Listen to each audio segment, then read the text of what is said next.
사랑하는 성도 여러분, 십자가의 보혈로 우리의 영혼과 삶을 정케 하여 주시고 부활의 증인의 삶을 살도록 인도하여 주시는 주 예수 그리스도를 따라 거룩한 삶을 이루며 주께 영광 돌려드리는 저와 여러분의 삶이 되기를 소망합니다. 오늘은 잠언 23장 31절에서부터 35절 말씀으로 새벽 기도회를 시작합니다.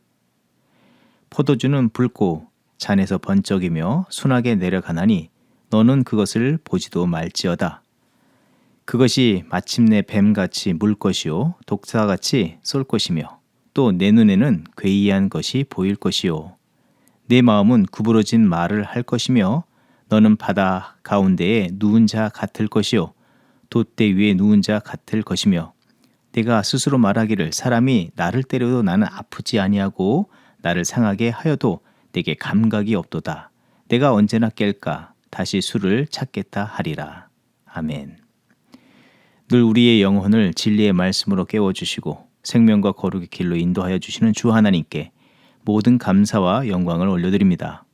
오늘도 진리의 말씀과 참된 사랑으로 우리를 인도하여 주시오니 우리의 영혼의 창문을 열어 우리 영혼에 불어주시는 성령의 음성을 겸손히 듣게 하시고 겸손과 순종으로 반응하는 우리들이 되게 하여 주시옵소서. 주의 뜻을 거스르는 우리 안에 그릇된 자아들을 깨트려 주시고 예수 그리스도를 닮아 철저히 자신을 부인하며 십자가를 지기를 힘쓰는 우리들이 되게 하여 주시오며 그리하여서 주께서 예비하신 축복 누리며 주의 구원의 생명의 역사를 이루어드리는 제자의 삶, 그런 성도 교회가 되게 하여 주시옵소서. 특별히 이 시간 간구하옵기는 영과 혼과 육이 연약한 주의 백성들이 있음을 기억하여 주시고 새로운 힘과 은혜를 더욱더 공급하여 주셔서 치유와 회복, 새롭게 하시는 은혜들을 덧입혀 주시옵소서. 변화된 그들의 삶을 통해서 주의 기뻐하시는 뜻을 따라 살아가며 주 앞에 영광 돌리게 하옵소서. 감사드리며 예수 그리스도의 이름으로 기도드립니다. 아멘. 오늘 우리에게 주시는 하나님의 말씀은 사무엘상 25장 1절에서부터 8절 말씀입니다. 사무엘이 죽음에 온 이스라엘 무리가 모여 그를 두고 슬피 울며 라마 그의 집에서 그를 장사한지라. 다윗이 일어나 바란 광야로 내려가니라. 마온에 한 사람이 있는데 그의 생업이 갈멜에 있고 심히 부하여 양이 3,000마리요 염소가 1,000마리이므로 그가 갈멜에서 그의 양털을 깎고 있었으니 그 사람의 이름은 나발이요 그의 아내의 이름은 아비가일이라. 그 여자는 총명하고 용모가 아름다우나 남자는 완고하고 행실이 악하며 그는 갈렙 족속이었더라. 다윗이 나발이 자기 양털 깎는다 함을 광야에서 들은지라. 다윗이 이에 소년 10명을 보내며 그 소년들에게 이르되 너희는 갈멜로 올라가 나발에게 이르러 내 이름으로 그에게 문안하고 그 부하게 사는 자에게 이르기를 너는 평강하라. 내 집도 평강하라. 내 소의 모든 것도 평강하라. 내게 양털 깎는 자들이 있다 함을 이제 내가 들었노라. 내 목자들이 우리와 함께 있었으나 우리가 그들을 해하지 아니하였고 그들이 갈멜에 있는 동안에 그들이 것을 하나도 잃지 아니하였나니 내 소년들에게 물으면 그들이 내게 말하리라. 그런즉 내 소년들이 내게 은혜를 얻게 하라.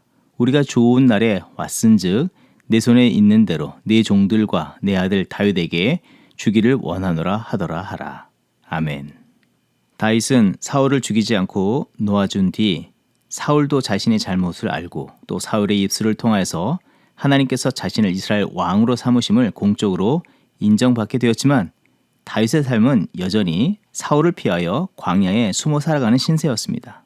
변한 것은 없고 이전과 같은 형편이었습니다. 그런 가운데 하나의 커다란 사건이 일어났는데 그것은 이스라엘의 영적 지도자인 사무엘 선지자가 세상을 떠나게 되었습니다. 사무엘은 하나님의 역사 속에서 볼 때 중요한 다리 역할을 한 사람으로서 사사시대를 마무리하고 왕조의 역사를 열어가는데 중요하게 쓰임받은 인물입니다. 그런 영적인 위대한 지도자가 세상을 떠났으니 이스라엘 전체의 크나큰 슬픔이자 근심이었습니다. 그런데 그 누구보다도 커다란 충격을 받은 사람이 있다면 바로 다윗이라 할 수 있는 것입니다. 왜냐하면 사무엘은 다윗의 영적인 후견자이며 자신에게 기름 부어 이스라엘의 왕을 삼았고 그 일에 확실한 증인이었기 때문입니다. 다윗의 마음의 상태는 광야를 떠들 수밖에 없고 마음과 심령은 메마르고 공허할 뿐만 아니라 그나마 마음으로 의지하였던 그 영적 지지대와 같은 사무엘이 자신 곁을 떠났기에 마치 끈떨어진 연과 같이 더 깊은 상실과 공허감을 안게 되었습니다. 그의 마음은 의지할 것 하나 없는 영적 고아가 되어버렸다고 느꼈을 것입니다. 그런데 그 비참함 속에서 그의 감정을 완전히 뒤집어 놓는 일이 또한 발생하게 되었는데, 다윗이 도망 중에라도 선함을 베풀어 보호하여 주며 복되게 하였던 나발이라는 사람이 양의 털을 깎는 날, 이 농사로 말한다면 곡식을 추수하는 이 추석과 같은 잔치가 벌어지는 그때에 나발에게 소년들을 보내어서 음식을 함께 나눠주길 요청하였는데, 나발은 이런 제의에 거절을 할 뿐 아니라 다윗을 전혀 모르는 사람 취급을 하였고, 아니 사울이 다윗을 대하듯 멸시와 무례로 대우하였습니다. 다윗 입장에서는 앞의 정황과 결합하여서 그동안 참아왔던 울분을 참아내기 어려운 상태에 이르렀는데, 그리하여서 자신이 군사 400명을 일으켜 나발에게로 당장 달려갔습니다. 그동안 사울이나 오늘처럼 나발에게 당한 서름과 고통, 그 낙심과 울분을 나발에게 다 쏟아붓고, 그러므로 그동안 자신 안에 쌓여왔던 그 울분을 씻어내고 또 잃어버렸던 존재감을 사람들에게 나타내고 싶었을 것입니다. 만약 우리가 이와 같은 상황에 놓였다면 어떠했겠습니까? 당연히 다윗과 같이 행동하지 않았겠냐 하는 것입니다. 무엇보다도 사람들에게서 오만 정이 다 떨어져 더 이상 사람들을 맞이하고 싶지 않았을 것이고, 이런 사람들의 이 백성의 왕이 되어야 하는가 하는 생각에 심각한 회의와 낙심이 들었을 것입니다. 무엇보다도 기름 부어 왕을 삼으신 하나님을 향하여서도 기대와 다른 너무나 큰 고통과 멸시를 당하여 불평과 원망의 마음만 가득 품게 되었을 것입니다. 하지만 후일 보게 되겠지만 하나님은 이런 울분 속에 빠진 다윗이 자칫 범죄할 수 있었지만 나발의 아내 이 아비가일을 통해서 막아주셨고, 보복자의 길이 아닌 그가 걸어가야 할 이 사명의 길, 이 왕의 길로 온전히 걸어가도록 인도해 주셨습니다. 그렇다면 왜 하나님께서는 이런 수치와 모욕의 깊은 자리로 다윗을 몰아갔으며, 또 칼을 빼어들고 달려간 이 다윗을 이 나발, 그 이름처럼 미련한 자의 그 아내를 통해서 막아 세워주셨습니까? 우리 편에서도 다윗의 마음을 100번 공감할 수 있겠다 할 수 있겠지만, 본문이 주목하는 바는 곧 하나님의 관심사는 악한 사울이나 무지한 나발이나 그리고 그들 때문에 분노한 다윗이 아니라, 사무엘이 그 사명을 마치고 떠난 후 이 중요한 시점에 하나님께서는 다윗을 통해서 본격적으로 새롭게 왕정을 시작하게 하시어 영적으로 교만하고 무지한 이스라엘 백성과 그 나라, 이 사사시대를 이어와 오늘에 이르기까지 오직 자기 소견대로 행하는 온 나라를 변화시키고 하나님이 거룩한 백성과 나라를 이루시는 것이 지금 이 시점에 가장 중요한 내용이고 하나님의 관심사인 것입니다. 곧 이제 새로운 왕을 통해서, 이 다윗을 통해서 그 땅의 악을 담지 않고 거룩한 제사장 민족으로 세우시고 하나님 나라를 세워가시는 것에 하나님은 온 관심을 두고 계시다는 것입니다. 지금 이 상황도 자칫 다윗도 휘몰아치는 상한 감정에 물들고 또 자기 생각과 판단을 앞세우다가 사울처럼 하나님의 뜻을 이탈할 수 있는 상황을 맞이하였지만, 다윗은 이 상황이나 자기 감정을 뛰어넘어 하나님 앞에 어떤 존재로 서 있어야 하며 또 백성과 나라를 위해서 무엇을 따라 세워나가야 할지를 깨달아 알며 그것을 또한 가르치기 위해서 지금 이 상황 속에 그를 두시고 연단하고 계시는 것이라는 것입니다. 하나님께서 다윗에게 알게 하시고 가르치시는 것 중에 중요한 한 가지는 자신이 이스라엘 백성의 왕이기 이전에 한 사람으로서 이 하나님 앞에 어떤 존재로 부르심을 받았는지를 생각하게 하시는 것입니다. 신명기 17장 19절 이하의 말씀을 보게 되면 이 왕의 규례를 다시 돌아보게 될 때 왕으로 세움을 입은 자는 철저히 하나님을 경외하며 하나님의 청직, 이 종으로서의 존재 인식을 하며 주인 되신 하나님의 뜻을 이루기 위해서 겸손과 순종의 삶을 이루어야 함을 가르쳐주고 있습니다. 또한 왕은 자기 생각이나 경험, 감정대로 백성과 나라 위에 행하고 이 군림하는 것이 아니라 하나님의 뜻을 대신하여서 백성과 나라를 섬기는 목동과 같은 삶을 살아야 함을 가르쳐주고 있습니다. 지금 이 상황이 다윗이 비록 사울에게 핍박을 당하고 상황을 분별하지 못하고 무지하게 행동하는 나발에게 이 모욕을 당하지만 자기의 어떠함이나 상황이나 이 감정보다도 하나님의 관심과 이루시기를 원하시고 성취하시기를 원하시는 그 일에 온 마음을 쏟고 순종하는 자가 되어야 할 것을 가르쳐 주시고 그것을 따라서 살아가도록 또한 하나님께서 인도해 주신다는 것입니다. 만약 하나님께서 이 가르쳐 주시는 그 길로 걸어가지 않는다면 또한 누구와 같게 된다고 경고하여 주시면서 말씀하고 계시는 것일까요? 다윗이 기름 부어 왕으로 세움을 입었지만 그 백성을 도탄에 빠지게 만드는 사울이 될 수도 있고, 나발과 같이 무지와 무례를 범하다가 하나님의 뜻하심을 어기고 또 그 하나님의 역사를 정면으로 대항하는 그런 어리석은 자로 살아갈 수 있다고 경계하여 말씀하시는 것입니다. 우리는 우리가 당하는 알 수 없는 고난과 시련 앞에서 왜 그 사람이 그런가? 왜 저 사람이 나에게 이렇게 대우하나? 왜 이런 상황에 하나님께서 나를 이 자리까지 몰아가시고 나를 건지시도 않으시면서 더 비참하게 만드시는가? 하면서 그릇된 생각과 감정에 사로잡혀서 하나님의 뜻과 정반대의 길로 갈 수 있지만, 그런 상황에서 우리는 감정과 상황을 앞세우기보다 그 무엇보다도 최우선하여서 하나님께서 우리를 향하신 뜻과 계획, 그 인도하심이 무엇인지를 영적으로 온전히 분별하며 하나님의 뜻하시고 계획하신 그 길로 달려나가기를 힘쓰는 영적으로 지혜로운 우리들이 되어야 한다는 것입니다. 그것이 결국 영적 승리의 삶의 비결이 되고, 그런 삶을 통해서 하나님께서 영광을 받으실 줄 믿습니다. 그리고 이 상황에서 하나님께서 다윗에게 행치 말아야 할 것을 가르쳐 주시는 것이 한 가지 있는데, 다윗이 사울의 행위를 본받지 말라는 것입니다. 다시 말해서 다윗도 사울과 같은 잘못을 범할 수 있음을 경고하시는 것입니다. 보통 사람은 자신이 약하고 손에 힘이 없다고 느껴질 때는 쥐죽은 듯이 조용히 있지만, 조금 자기가 무엇인가 되었고 무엇인가를 할 수 있는 이 nothing에서 something이 되었다고 여겨질 때에 교만하고 사명에서 이탈하여서 하나님께서 그에게 부여하신 거룩한 사명과 주신 은혜를 잃어버리며 사울과 같이 하나님께서 이루실 크신 역사에 걸림돌이 되거나 배제되는 그 길을 걸어갈 수 있게 됩니다. 지금 상황에서 다윗과 사울이라는 인물을 나발과 다윗으로 바꿔놓고 볼 때 분명히 다윗은 나발 앞에서 사울과 같은 위치에 놓였다 할 수 있습니다.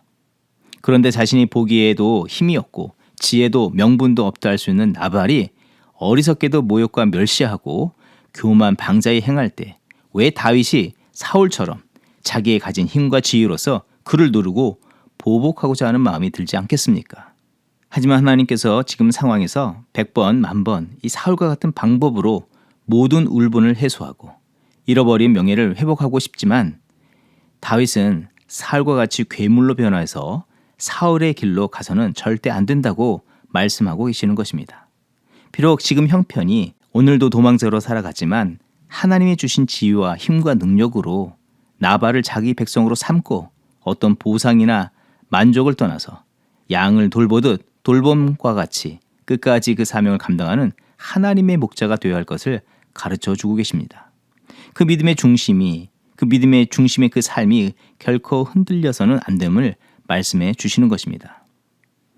하나님께서는 이 아침 이 말씀을 통해서도 우리에게도 중요한 이 두 가지 가르침을 주시고 계십니다.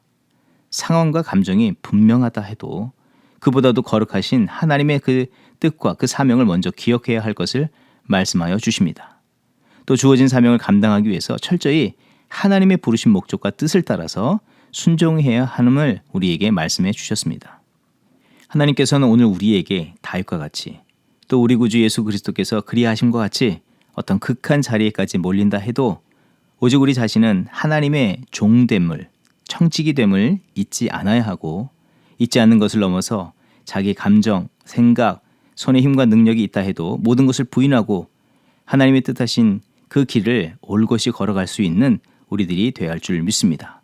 그런 믿음의 삶을 통해서 하나님의 뜻을 이루고 하나님의 영광을 나타내는 저와 여러분의 삶이 되기를 주의 이름으로 축원드립니다. 기도하겠습니다. 하나님, 다윗을 그 부르신 이스라엘의 참된 목자로서 살아가도록 인도하여 주심을 이 말씀을 통해서 보게 하시니 감사드립니다. 그 부르신 바를 따라 위로는 주인 되신 하나님을 경외하고 또 아래로는 양된 이 백성들을 진리와 사랑으로 이끌어야 할 것을 가르쳐 주셨는데, 그 말씀이 또한 우리에게도 주신 말씀인 줄 믿습니다. 철저히 하나님 뜻 안에서 자기 존재가 어떠함을 잊지 않는 우리들이 되게 하여 주시고 주의 주신 은혜와 능력, 기회를 통해서 오직 하나님의 거룩한 신 뜻을 이루기 위해서 헌신하는 우리들이 되게 하여 주시옵소서. 우리의 그릇된 감정과 생각, 그것들이 가득 차오를 때에 다윗에게 어리석은 자의 아내 이 아비가일을 통해서 피할 길을 열어주신 것 같이 성령 하나님 우리 곁에서 늘 주의 선한 길을 가도록 인도하여 주시고 가르쳐 주시옵소서. 오늘도 주의 그 선하심과 인자하심을 따라서 믿음의 길을 올곧이 걸어가며 주 앞에 영광 돌리는 저희들이 되기를 간절히 소원하오며 예수 그리스도 이름으로 감사 기도드립니다. 아멘. 이 시간 교회 합심 기도의 제목을 나누며 함께 기도하는 시간 같습니다. 먼저는 부활하신 예수님께서 제자들을 찾아와 믿음의 확신을 주시고 사랑과 소명을 회복시켜 주신 것처럼 개인과 가족, 모든 성도들을 특별하게 만나 주시기를 위해서 기도합니다. 낙심과 수치, 상처와 영적 침체에서 벗어나며 믿음과 예배, 거룩한 헌신의 삶을 이루게 하여 주시옵소서. 부활의 증인으로 살아가는 타코마 중앙장로교회 온 성도들 되게 하옵소서. 또 계속해서 기도할 때에 교회의 새 일꾼 세우는 공천 과정 가운데 있는데 교회의 머리가 되시는 그리스도께서 공천위원들과 당회의 성령의 지혜와 인도하심을 허락하여 주시길 위해서 기도합니다. 주님의 몸된 교회를 위해서 겸손과 믿음으로 충성할 새로운 일꾼들이 세워지도록 주께서 친히 역사하여 주시고 인도하여 주시옵소서. 또한 다음 세대의 일꾼들에게 자원하는 마음을 허락하여 주시옵소서. 합심으로 기도하겠습니다.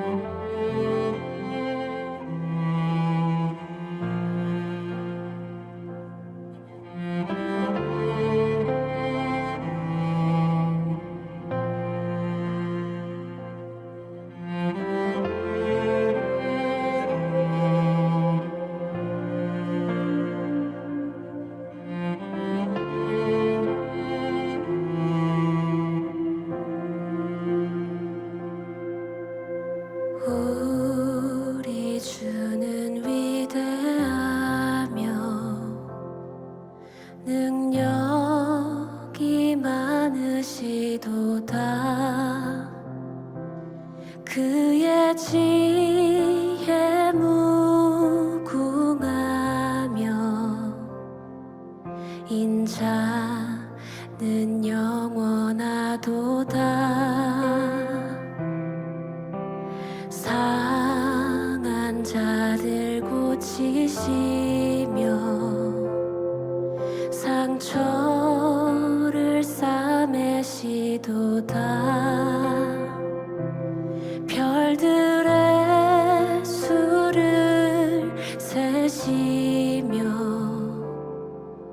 이름을 붙이셨도다. 그가 구름으로 하늘을 덮으시며 땅을 위하여 비 준비하시니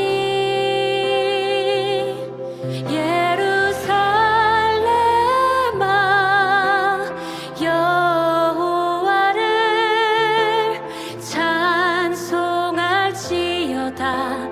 내 하나님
상처를 싸매시도다.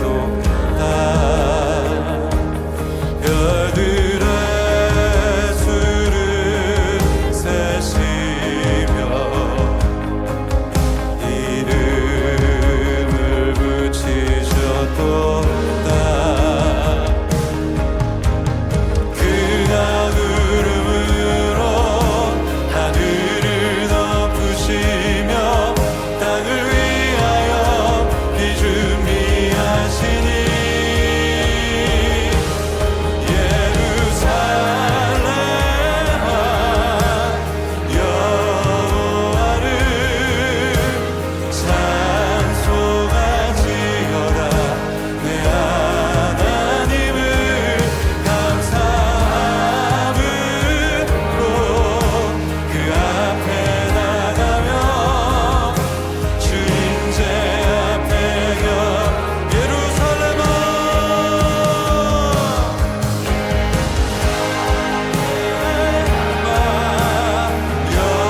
여호와를 찬송하지어다. 내 하나님을 감사함으로 그 앞에 나가며 주인제 앞에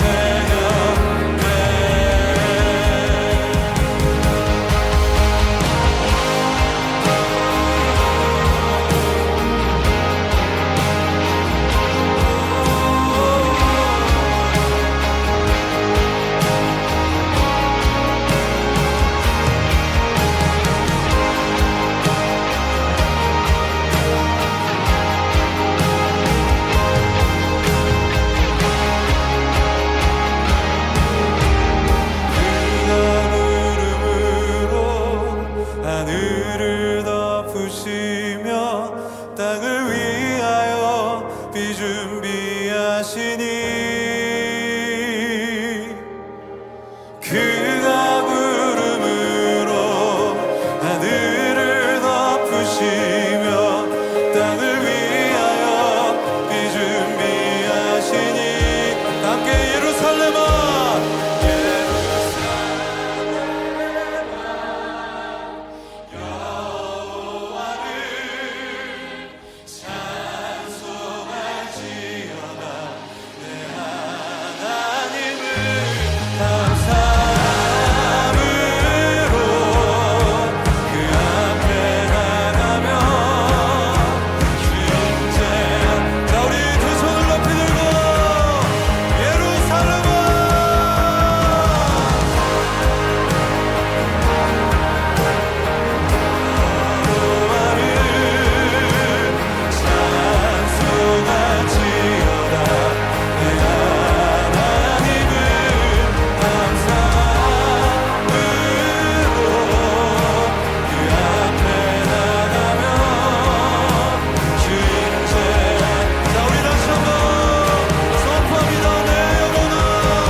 너희를 향한 나의 생각을 내가 아나니 재앙이 아니라 평안이요 너희 장래에 소망을 주려 함이라. 너희를 향한 나의 생각을 내가